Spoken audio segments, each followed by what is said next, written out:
I've played roguelikes through haunted castles, through treasure-strewn caves, and even through a lost Star Trek script featuring a scene where the captain accidentally jettisons half of his crew out of an airlock. Heavy Bullets is a first, however, as it sets the genre in a post-apocalyptic laser quest.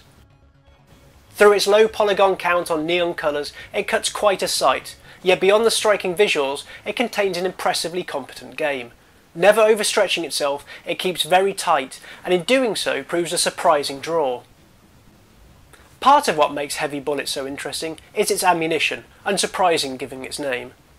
For one, it's highly limited. You start with a mere 6 shells, and although you may have played games with limited ammo before, you probably have never done so quite like this, as every bullet you fire has to be retrieved, be it sunk into the face of an onrushing beast or embedded in the wall as you miss said onrushing beast. Each shot fired will fall to the floor, and with the chances of you finding extra limited, they need to be recovered too.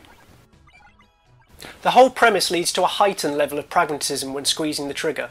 I waited for onrushing foes to be mere steps away before dispatching them, purely so I could easily pick up expended ammo. Shots let off at range may be just as effective, but with such valuable resources I felt uncomfortable casting them so far away.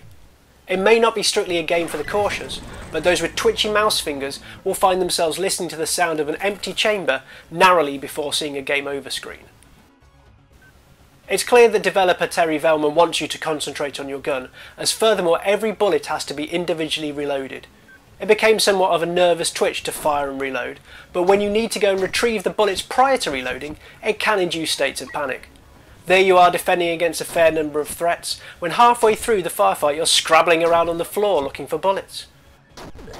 This unique take on shooters couldn't of course fit the moulds of Call of Duty or Halo.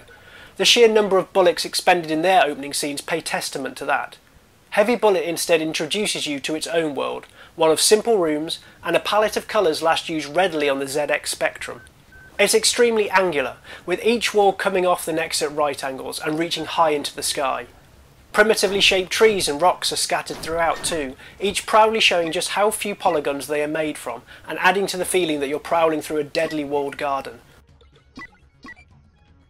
The deadly fauna inhabiting the world exhibit similar features, wearing their vertices like a badge of honour.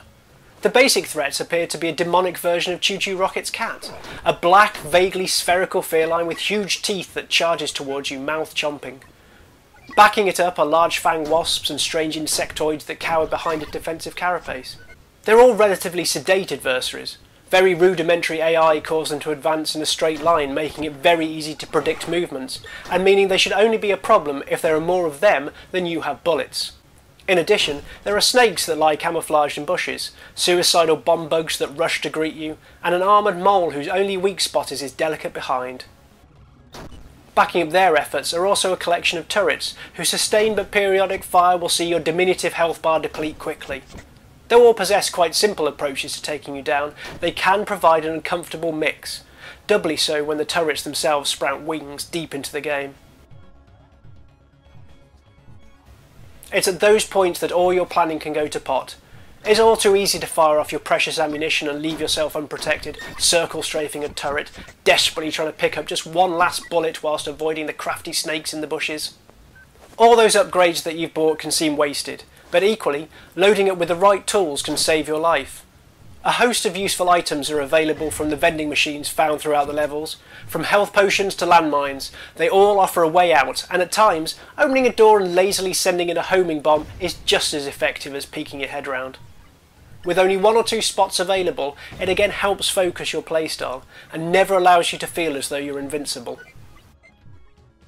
Compared to the very impressive procedurally generated wonders of Spelunky and Rogue Legacy, the maps produced in Heavy Bullet simply don't compare. It masks its simplistic floor plans with odd trinkets hidden down dead ends and a very garish colour scheme. Also, though undoubtedly a maze, the lack of any real definition or change in scenery does eventually feel as though you're experiencing nothing new to complement the shift in enemies, and so the sense of progression can be muted. What does remain consistent throughout, however, is the wonderful sound design. The soundtrack that accompanies you is grand, but it is the subtleties that I found so pleasing. The electronic whir as the cats turn to notice you, the enthusiastic clinking of the coins as they bounce off the ground, and the restrained tails of a snake lurking in a nearby bush. All are there to help guide you, but equally add to the synthesised world that Velman has created. Although certainly striking, it's not the look of the game that should draw you to heavy bullets. Its interesting use of retrievable ammunition and individually reloading each bullet helps to break modern conventions and forces you to think differently about how to approach this shooter. Its miserly slant works well with its roguelike structure, encouraging judicious use of resources, while similarly amassing a war chest of coins so that when you do plan on a big adventure, you can afford all the gadgets you need to accompany you. This is not a shooter for those awaiting the next annual Activision release. This is one for those wanting something a little different, a little more considered, and definitely a little more vivid.